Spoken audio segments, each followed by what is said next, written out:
Muy buenos días. Bien, como adelantábamos al principio de Esquina América, hoy tenemos la suerte de contar con Fabián Cardoso. Él es un periodista de Uruguay, pero que desempeña tareas en distintos medios internacionales. Es presidente de la Asociación de Prensa Uruguaya, APU, del Sindicato Único de Trabajadores de los medios de comunicación y recientemente, además, presidente de la Federación de Periodistas de América Latina. Muchísimas gracias por tu tiempo, Fabián. Bienvenido a Esquina América. Un gusto saludarlos a todos y todas ustedes. Es un abrazo desde Montevideo, Uruguay, a la orden para conversar de lo que quieran. Bueno, bienvenido. Sí, es la primera vez que vamos a charlar, pero no la última. Y queremos arrancar consultándote porque tu país, Uruguay, viene de algunos días movidos, ¿no? Se ha llevado adelante el cuarto paro total, si entendemos bien, allí en el país. Y bueno, queríamos que nos cuentes un poco cómo llegaron a este cuarto paro y cuál es la situación en general. Bueno, esto se da porque, bueno, ustedes saben, hubo un cambio de época, por llamarlo de alguna manera, en el Uruguay, luego de 15 años de gobierno progresista en manos del Frente Amplio, triunfó una coalición de derecha bastante amplia en su mirada ideológica, que integra unos cuantos partidos, eh, con una hegemonía del Partido Nacional a cargo del presidente Luis Lacalle Pou, con una mirada neoliberal de la política, un sector de derecha neoliberal en su postura económica, tal vez liberal en algunos otros aspectos de su agenda social, pero también aliado a otros sectores, donde hay sectores más ubicados a la centroizquierda y otros sectores claramente ubicados en la derecha. Esa alianza es la que triunfó en las elecciones y obviamente vino a instalar una agenda que claramente tiene impactos en la agenda social y en la realidad de los trabajadores, sobre todo a nivel salarial, en recortes en políticas sociales, también en la carestía. Hay un impacto importante en la inflación y en la carestía de los productos y en algunos ejes de la economía que obviamente impactan, por ejemplo, en los alimentos. Si hablamos del precio de los combustibles, que ha tenido en los últimos tiempos varios ajustes, producto de que ahora lo que domina es el mercado, y cuando lo que manda es el mercado, obviamente eso tiene un impacto en la vida diaria. En este momento estamos en discusión de uno de los proyectos más importantes, que es el proyecto de rendición de cuentas, que es una de las leyes presupuestales que tiene el gobierno nacional, y es en ese marco que se han dado fuertes movilizaciones, porque hay muchos sectores que reclaman por salario, pero también se reclama por presupuesto para la educación. Hay una interesante movida a nivel de la educación pública reclamando por esto, y se están además discutiendo otros elementos centrales. Por un lado, el gobierno propone una reforma previsional que tiene que ver con la seguridad social, que, para resumirlo en pocas palabras, aumenta la edad de jubilación de los trabajadores, y por el otro propone una reforma educativa también. Entonces, en el marco de que el gobierno aprieta el acelerador para llevar a cabo algunas reformas en lo que queda de gobierno, es que los sectores sociales se están uniendo para de alguna manera enfrentar esto. Bien. Sí, bueno, el pueblo uruguayo no es un pueblo que en general se quede muy quieto, ¿no? Lo cierto es que están atravesando este gobierno con todas las consecuencias encima, además, entendemos, ¿no? Agigantadas por la situación de crisis general, ¿no? Pandemia, pospandemia, y la guerra entre Rusia y la OTAN, allí desarrollada por Ucrania. En términos de, entonces, de movilización social, ¿quiénes son los actores que principalmente encaran estas protestas? Digamos, uno tiende a pensar en los sindicatos, pero ¿hay algunos otros actores sociales que participen fuertemente del debate? Sí, fundamentalmente la central sindical, que en Uruguay es única, es el PIC-CNT, que es una central sindical única que agrupa a todas las organizaciones de trabajadores del país, pero que se está planteando unir y generar un único frente para esto, y salió a convocar a otras organizaciones. Entonces Uruguay hoy está conformándose, o en realidad ya conformado, pero tomando fuerza, un movimiento que se llama la intersocial, y que esa intersocial agrupa a los trabajadores nucleados en la central del PIC-CNT, a los estudiantes nucleados en la Federación de Estudiantes Universitarios, a las cooperativas de vivienda, que aquí son muy fuertes. Hay una federación que se llama FUCBAN y que trabaja muy activamente. También allí participa el movimiento feminista, los movimientos de la diversidad sexual. Todos ellos confluyen en esta intersocial que de alguna manera ya trabajó en una campaña anterior para enfrentar lo que se llamó la ley de urgente consideración, que es una ley que el gobierno planteó al inicio de su mandato, una ley ómnibus con centenares de artículos y que de alguna manera fijaron la matriz ideológica de esta coalición. Allí se conformó esa intersocial, se logró juntar una serie de firmas, unas cuantas Una centenares de cantidad miles de de firmas, firmas, sí, ¿no? sí, ¿Verdad? Fue una 800.000 campaña muy firmas, exitosa. Sí. que llevaron a que esa ley se pudiera llevar a un referéndum, a una consulta popular. El gobierno, por supuesto, aplicó toda su maquinaria mediática y logró triunfar. Y la ley quedó firme, lo que no hizo que, bueno, que se amedrentara la intención de seguir en la lucha y de seguir planteando algunas cuestiones que hoy están en la agenda, por supuesto, enmarcadas en que el gobierno, insisto, ha apretado el acelerador o así lo intenta con algunas reformas.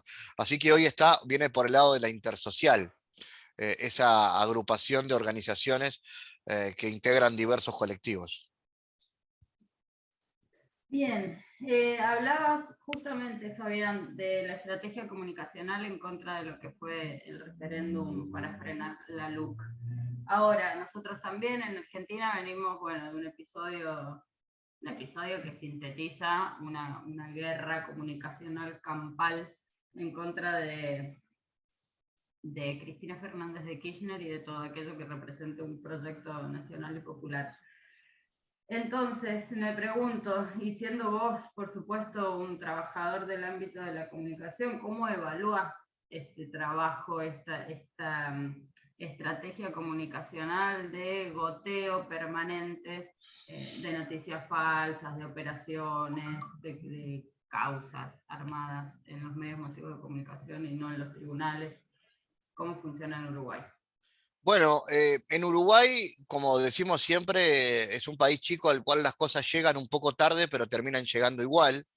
Y en su momento las campañas de desinformación, las fake news, los montajes, los operativos mediáticos, terminaron llegando. Nosotros desde el sindicato en el año 2019 nos planteamos una campaña para enfrentar la desinformación, porque veíamos que venía bajando, ¿no?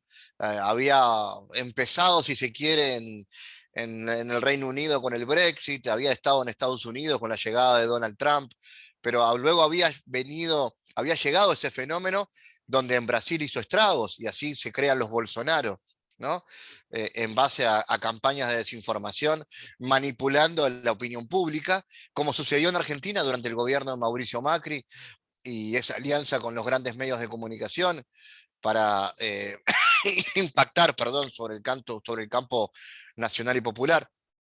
Entonces, en ese sentido, hoy sigue pasando en Argentina. En Uruguay tuvimos algunas amenazas de desestabilización respecto a las campañas de desinformación, pero desde el poder político, con una mirada madura y junto a esta organización de trabajadores logramos instalar el tema y reducir un poco el impacto. Ahora la preocupación nuestra está, como pasa en Argentina, con el avance de otros fenómenos muy negativos desde el punto de vista comunicacional, que son, por ejemplo, los discursos de odio. En Argentina está claro porque eso llevó casi a un magnicidio, y ahí el papel de los medios de comunicación es fundamental. En Uruguay aún no hemos llegado a situaciones tan trágicas, pero hoy existen también desde el poder político, fundamentalmente los afines al gobierno, intentos de desestabilización. Muchas veces se busca descalificar el trabajo de algunos periodistas, se busca amplificar la polarización, ensanchar la división, lo que alguna vez algún comunicador llamó grieta, ¿no? Y entonces ampliar esa división entre unos y otros. Es en ese sentido que En Uruguay también estamos muy preocupados por eso y entendemos que al periodismo le cabe una responsabilidad brutal ahí, porque si se amplifican los discursos que a veces empiezan en las redes, si los medios los toman y los amplifican, no le están haciendo no le están haciendo un bien a la democracia. Básicamente, ¿verdad? Estamos hablando de la calidad democrática de nuestras sociedades, sin ninguna duda. Y te voy a pasar ahora a otro ámbito de la reflexión, preguntándote cuál es tu análisis sobre la política internacional que actualmente lleva la calle Pou, para después poder saltar a otra reflexión, pero en particular, ¿qué observas de la política internacional? Ha habido, digamos, por supuesto en el marco de su posicionamiento, ¿no? Como un gobierno conservador, pero ha habido algo que llame la atención, que sea positivo para Uruguay, o por el contrario. Sí, dos aspectos que en realidad no son positivos. Uno es un alineamiento bastante claro con los Estados Unidos, ¿no? Hay un papel bastante claro donde Uruguay ha salido de la agenda progresista regional de soberanía y se ha alineado con los intereses de los Estados Unidos a nivel regional, eso ha quedado claro, también con los organismos internacionales. Y lo otro es un planteo que también desde el punto de vista comunicacional es muy interesante cómo lo plantea el gobierno. El gobierno, por ejemplo, ha dicho que quiere estimular los tratados de libre comercio y pone como ejemplo la posibilidad de que se firme un tratado de libre comercio con China. Cuando se discute esto, aparecen discusiones adentro del Mercosur, donde se dice, ok, si avanzamos con China, avancemos en clave de integración regional, ¿no? Que sean los países del Mercosur, los 4 que hoy quedan, los que avancen. Y sin embargo Uruguay dice, a mí no me interesa, no está en mi agenda esperar al resto de los países del Mercosur, nosotros vamos solos en ese acuerdo de libre comercio, porque Uruguay tiene una agenda clara que el libre comercio está por sobre todas las cosas. Entonces aparece la posibilidad de que Uruguay se convierta prácticamente en un país que busque romper o erosionar el proceso de integración. Y ahí aparecen las complicaciones, ¿no? ¿A qué precio de un tratado de libre comercio? Que vaya a saber qué, si favorece o no el Uruguay, estaríamos en condiciones de romper un tratado de integración como el Mercosur, que nació como un proceso comercial en los 90, pero que luego se convirtió también en un proceso de integración social y político, ¿no? Eso por ahí viene una impronta del imaginario político del Uruguay en cuanto a política exterior, que es libre comercio a cualquier precio. Y quedan un par de años de gobierno de la calle Pou, ¿verdad? En ese sentido, sí. Te queríamos preguntar también porque, bueno, mencionás al Mercosur como un espacio, sí, que está en tensión, que está en disputa sin ninguna duda, pero también, digo, en el último tiempo, los gobiernos nacionales o plurinacionales y populares de la región que han ido avanzando están tratando de recuperar la CELAC como una herramienta política de debate y de diseño de política justamente a nivel regional para pensar algunas cosas. ¿Cuál es el lugar que viene teniendo Uruguay en la CELAC, el posicionamiento del gobierno? Sí, poco presente. En realidad, Uruguay apuesta mucho a la integración desde el punto de vista comercial, a buscar acuerdos de libre comercio, pero poco desde lo político. Hoy casi no tenemos presencia en la CELAC. Recordemos que la CELAC, bueno, hoy con la presidencia pro tempore de Argentina busca revitalizar, pero que hemos prácticamente perdido la UNASUR, ¿no? Un espacio donde ya no hay. La desarticularon los gobiernos como el uruguayo, que no querían que exista una integración política regional a favor de los pueblos, sino que lo que querían era comercio. Entonces, la CELAC es fundamental, revivirla, darle nuevo aire, es fundamental, pero no está en la agenda del gobierno uruguayo ese tipo de planteos hoy. Sin ninguna duda. ¿Y cuáles crees? Porque hablábamos recién del avance de los gobiernos nacionales, plurinacionales y populares en la región, y sin ninguna duda en este sentido, digamos, la calle Pou y lo que representa se está quedando de algún modo sitiado, ¿no? Y frente a la posibilidad de que en pocos días nada más Lula gane en Brasil nuevamente, recupere el gobierno. Esta amplia alianza que ha tenido que conformar Lula, pero que sin ninguna duda representa los intereses más populares de los brasileros. Bueno, en ese escenario y con este avance progresista, si se quiere, ¿cuáles crees que van a ser las dimensiones en las que más adelante, y tal vez con una victoria popular en Uruguay, sea necesario articular en la región? O sea, ¿qué es lo que nos debe preocupar, a tu entender, en la región y en lo que podemos trabajar juntos? Revitalizar la integración, sin duda.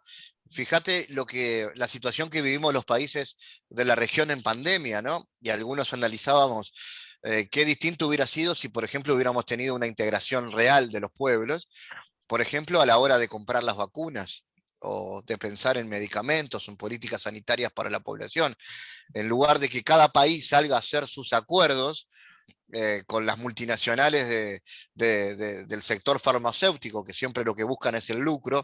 Entonces Argentina fue a buscar alianza con Rusia para la vacuna Sputnik, Uruguay fue a buscar con los laboratorios para traer la Pfizer. Brasil quedó despegado del asunto porque al gobierno no le interesaba prácticamente una solución sanitaria para sus pueblos. Paraguay la pasó muy mal. ¿Qué hubiera pasado si teníamos un Mercosur realmente funcionando? O una UNASUR, donde también UNASUR tenía dentro de su estructura una coordinación de políticas de salud. Eh, la integración de los pueblos, que va mucho más allá del libre comercio, de las aduanas, nos permite muchas cosas. Y bueno, hoy no tener una herramienta sólida de integración nos trae este tipo de consecuencias, que no es poder enfrentar las crisis a nivel internacional de la mejor manera. O sea que yo creo que eso es urgente.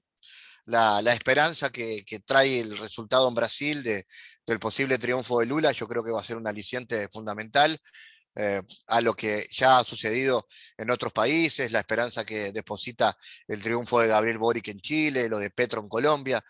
Son nuevas realidades que de alguna manera permiten echar un poco de luz. Sí, lo son. Me gusta afirmarlo porque sin ninguna duda estamos atravesando un tiempo de profunda crisis y de desafíos muy grandes, pero también de oportunidad, ¿no? ¿Quisieras agregar algo más a tu análisis? ¿Quisieras recorrer algún tema del que no te haya preguntado, pero que te parezca importante pensar para Uruguay y para la región?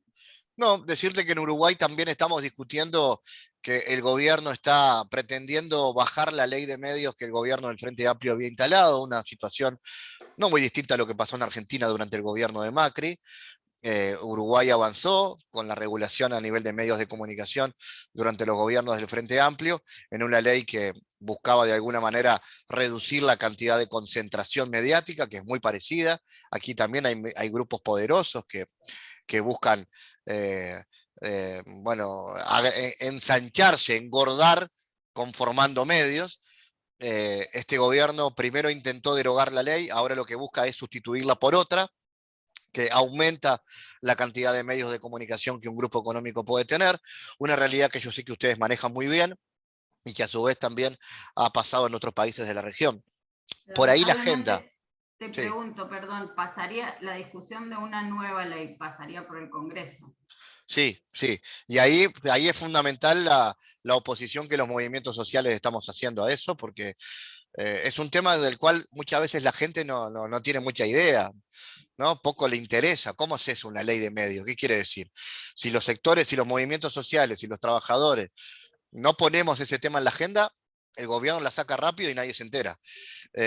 Entonces, bueno, por ahí viene también un poco la agenda que estamos llevando acá en Uruguay, y es saludo este tipo de espacios como el que ustedes tienen a nivel de la universidad y a nivel comunicacional para poder hablar de estas realidades. Nosotros realmente te agradecemos que hayas pasado por Esquina América. Vamos a querer seguir charlando con vos. Nos has presentado un escenario de la lucha en Uruguay y de la situación política en general, así que muy agradecidos por eso. Fabián Cardoso periodista, presidente de la Asociación de Prensa Uruguaya y también recientemente de la Federación de Periodistas de América Latina. Pasó por Esquina América. Muchas gracias, Fabián. Un abrazo.